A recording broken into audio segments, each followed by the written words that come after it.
Hello and welcome to Frank Talk. Today it's going to be a very short conversation. I'm having that conversation with Michael Danby, former MP, former chairman of the Foreign Affairs and Defence Committee of the Parliament of Australia, and still a member of the Labour Party. And I thought it would be very opportune to talk to Michael about this very latest resolution that was passed in Queensland yesterday condemning Israel regarding the war with Hamas. Let's hear the conversation.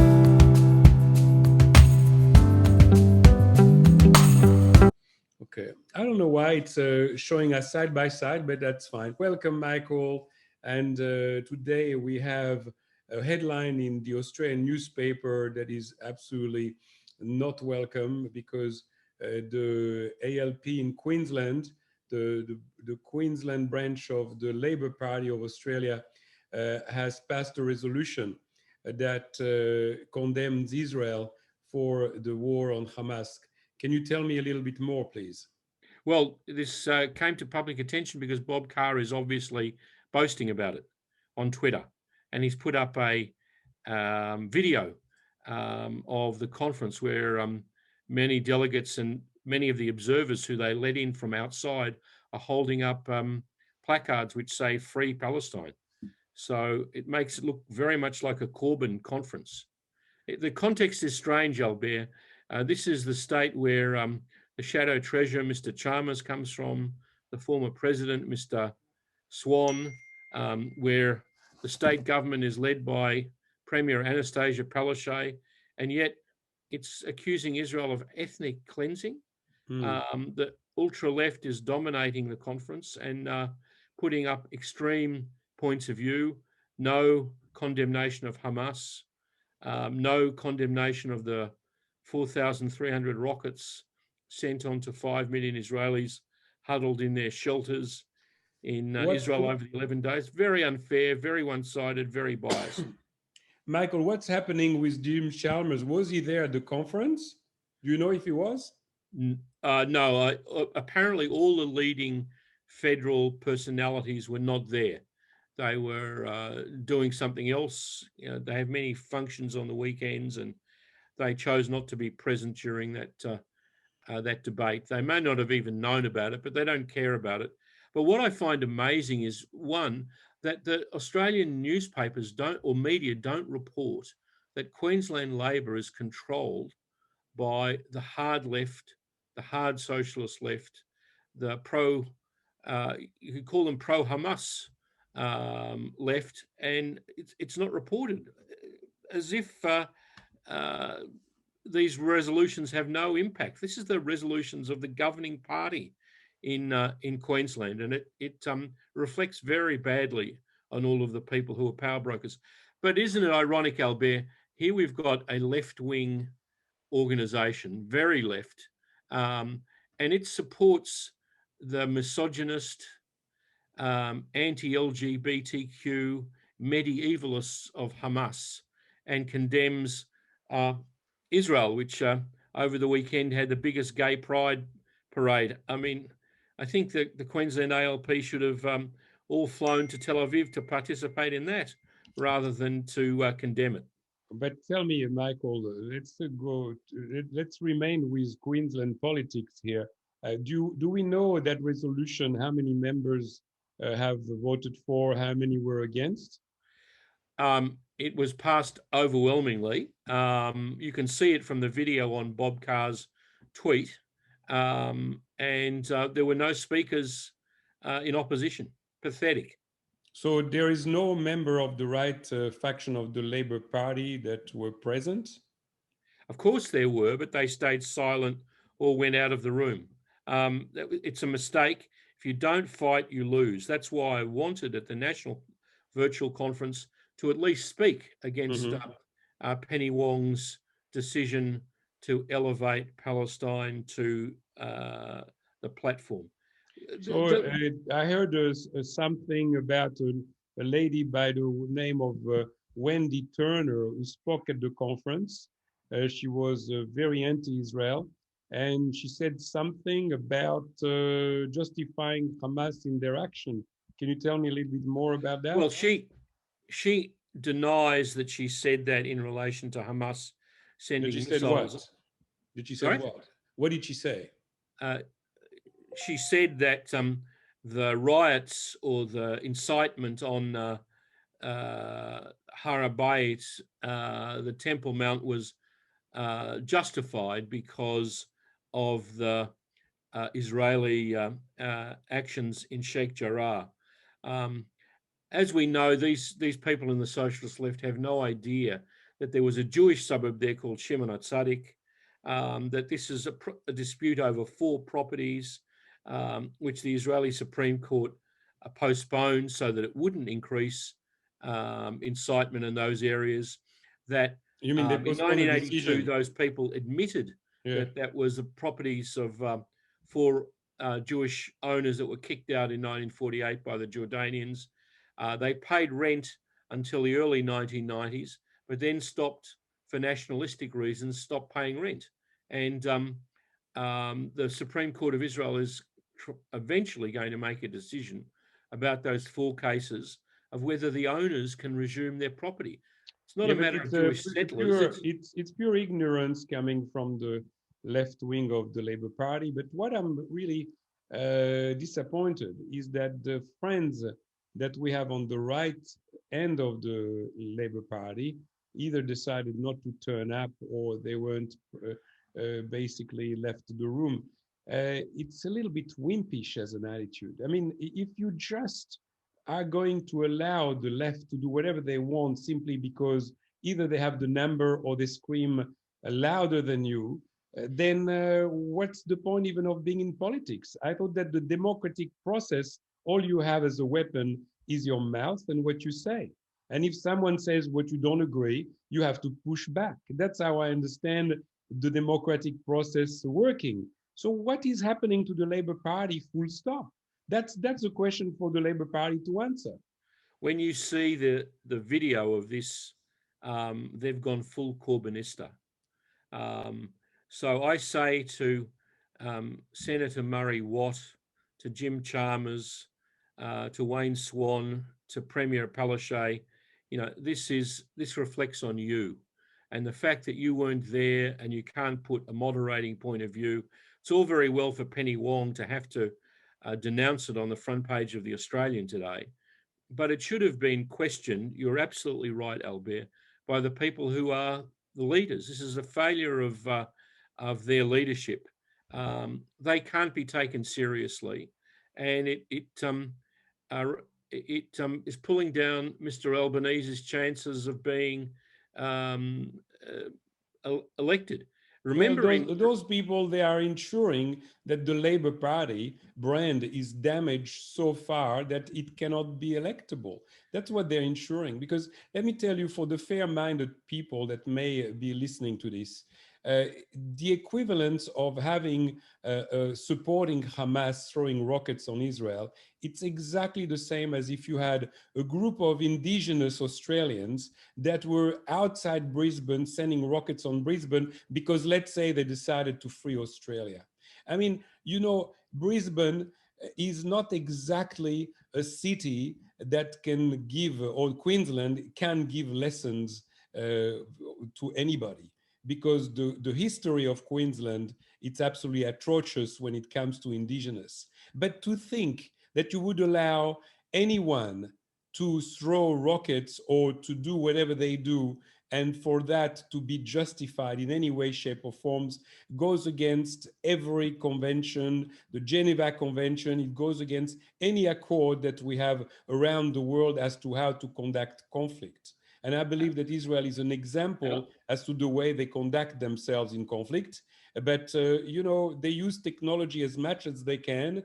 And as we saw in the last conflict, you had not even a tenth of the amount of people that died in the previous similar conflict. But that's not an excuse for Israel not to do any more things for them to even have even less casualties that are unintended. But certainly the Israelis are doing the best they can for that end. And we see on the other side a complete reckless attitude. Albert, all of this logic doesn't impinge on the mentality of these people at all. As I said to you before, they're the ultra left, but they're supporting Islamist medievalists, people who'd like us all to go back to the 6th century. Not only that, why is there this obsession with Israel? We've just had worldwide revelations about the coronavirus emerging from the Wuhan Institute of Virology. We know that there are millions of Uyghur Muslims being dragged off to concentration camps in China. Where is Wendy Turner? Where is the Queensland Socialist Left? Where is Senator Murray Watt? They're just hypocrites, Albert. By the way, you recall about the Wuhan Institute of Virology. Early in the piece, I think it was March 2020, when there was an article, actually there was a documentary that was done by a Falun Gong group in New York. And the Falun Gongs, everyone knows what they stand for. They're not exactly friends of China, Michael. And you recall they did this extraordinary documentary where they were actually showing exactly how this whole thing started. And when I reposted that on Facebook, my account was shut. That was March 2020. And it's amazing that more than a year after, those guys were absolutely right on all scores. Everything. Well, that they've shown let's leave aside the Falun Gong. Sherry Markston, who's on Sky News, she didn't have her accounts closed, but the ABC and many other journalists denigrated her for reporting it. We're getting far from the topic. But our point is, but it's, you know, they don't report this kind of stuff, but they're very agitated about the Israelis defending themselves. And I've got a message for Senator Murray Watt and for Wendy Turner. The Jews are not willing to put up with this double standard anymore. We had our historical experience, and the Israelis stand up for themselves. And those of us who've got any historical memory will stand with them. And there's a change in government. How's this? Over the weekend, the Israeli democratic system is working itself out. There's a more left of centre government going to stand up in Israel. And at that very moment, far away in Brisbane, a bunch of Queensland Socialist Left support the medievalists of Hamas. What a joke. How pathetic. What a reflection on them.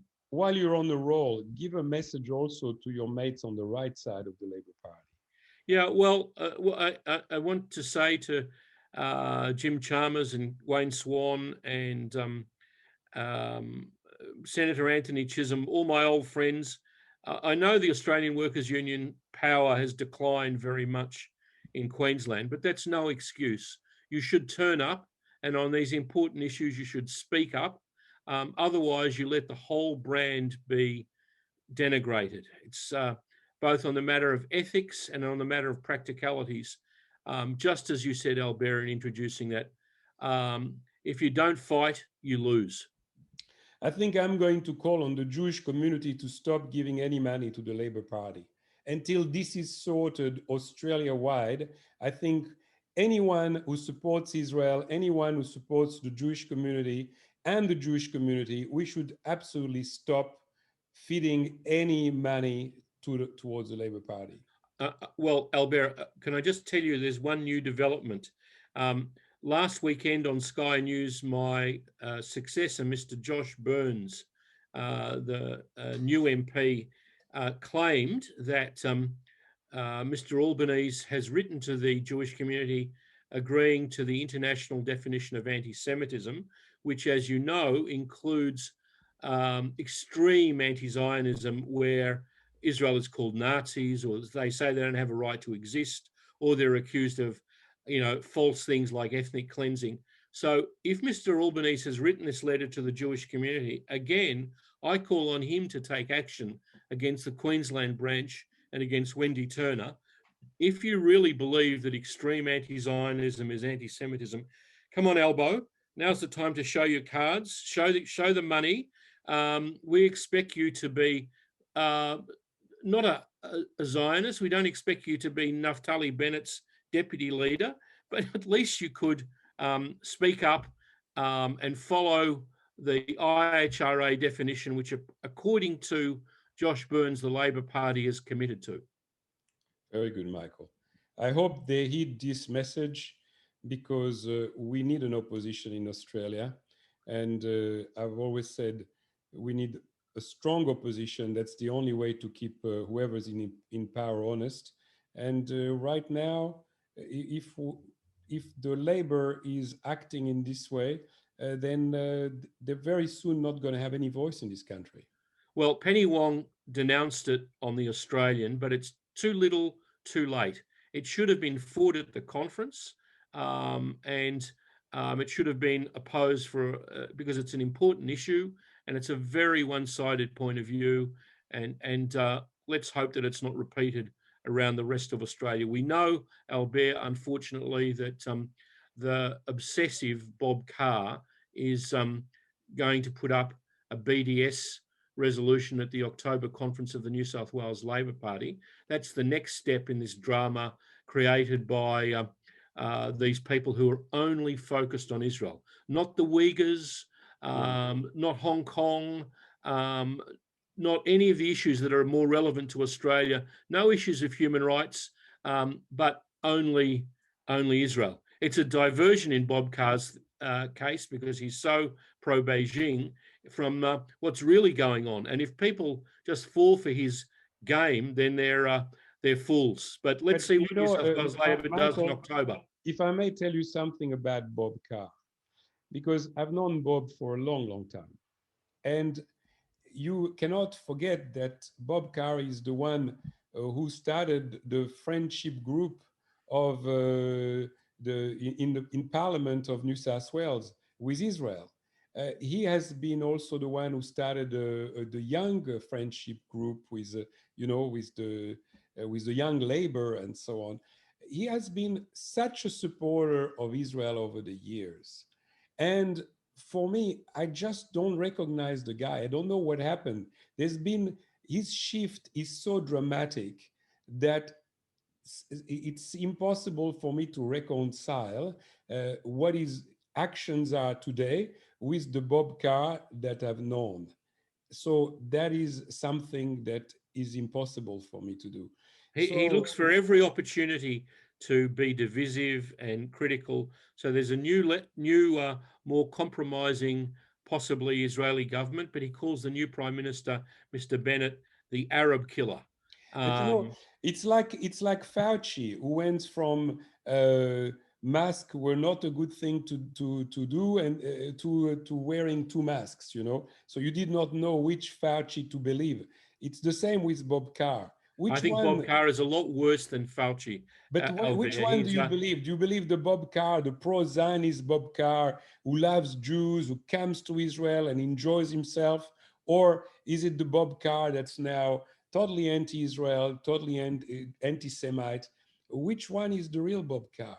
Or the Bob Carr that most Australians detest, who is spokesman for every aggression, every bad policy, every hatred of Australia from the government in Beijing.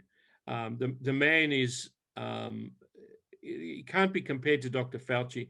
Dr. Fauci is an ingenue, an innocent person compared to him. Bob Carr knows all about the evils of communism, and yet he's willing to go and tout for China wherever he can. That's the measure of the man. What a hypocrite all of these socialist left are, and Bob Carr. They won't say a word against the Chinese on the million Uyghurs who are in concentration camps. Where is Wendy Turner, the feminist, when these women are being sterilized? Where is she? Michael, you just pointed out to something else to me. Bob Carr used to be totally pro-America. He was totally and completely a student of American history, and he was always praising America and their freedom and so on. I remember very well because he used to go to those conferences organized by I forgot the name, but the American Leadership Dialogue, Australian American Leadership Dialogue. A former friend of mine who's no longer a friend, that's why I forgot his name, But anyway, Michael, Michael, do you remember This is a when? great. This is a great blog, Albert. Yes, forget it. I will be get into trouble saying this. But Michael, with Bob Carr, who was such a friend and close friend of the United States, at the same time that he was such a close friend of the Jews and Israel, and suddenly he abandons America completely, goes totally on the side of China, at the same time, totally becomes an Well, anti-Zionist. Albert, there are people like this. You know it from But hang on, your own culture. those two things happened at the same time. They Yeah, happened at the yeah. same time. Let me. It's connected. Let me. It's You know connected. it from your own culture, from your own history. There were people who saw a change in power in Europe in 1930s. Pierre Laval. Bob Carr is the Pierre Laval of Australia. He would like to be go with the power as he sees it of the future, and you know, he's not interested in Winston Churchill and democracy and all of this kind of stuff. He is with what he sees as the coming power of China. Maybe he hopes that the Chinese will abolish the democratic system here in Australia and make him Bob Carr leader of Australia.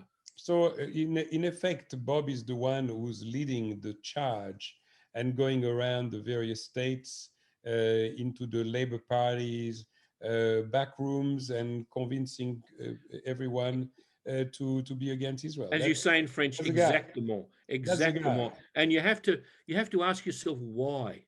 Why is he? I think it's a diversion. It's a deliberate diversion from the Labor Party being critical of China. So he's diverting people with an issue that is so far away, that has got nothing to do with the Australian public's attitude. Remember, 80% of Australians, Albert, are very critical of Beijing's aggression against Australia. Bob Carr isn't. Yes, but Bob Carr is diverting the opposition into talking about Israel all the time. There's one thing you're forgetting, though, you're not taking into account, is that China is a very close friend of Israel. And the Chinese have a lot of affinities with Jewish people. So I'm not. No, I know you don't like. Chinese. You may not like that, but it is a fact in the ground. Israel and China are very close. Yeah, and but China and Bob Carr are two different things. He has his own interests. He uses them as leverage. I'm not sure they even understand what he's doing here in Australia for his compulsive, obsessive views on Israel. But I don't. The Chinese just gave a 600 billion development plan to Iran, Albert. And Iran is not exactly a friend of Israel. So I think you have to be more cautious about the Chinese. Certainly Chinese people here in Australia, or Chinese people generally, have a strong affinity with Jews because they're family people, they're involved in business, they value education. All of those three things have very much in common. And that's why they I think, identify with Israelis and Jews. But don't mistake Bob Carr using China as leverage or using Israel to divert the Labor Party. There's a definite connective dissonance in the China's Communist Party's action with Iran and their actions with Israel. Because on one hand, they are trying very hard to have Israel on side, and on the other, they are helping Israel enemies. And I think that the Israelis are waking up to that as well. That is an ongoing.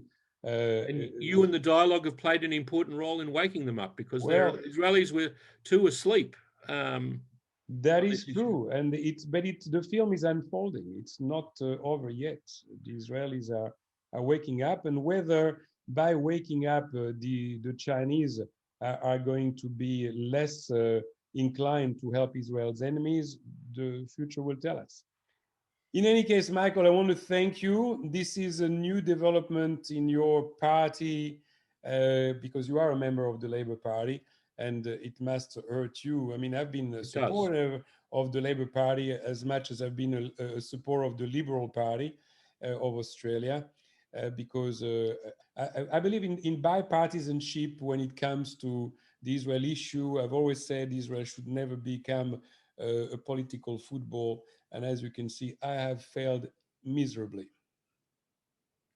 But you've tried, Albert. We say, if you don't fight, you lose. Yeah. Okay, Michael, thank you so much. Pleasure, Albert. Thank you.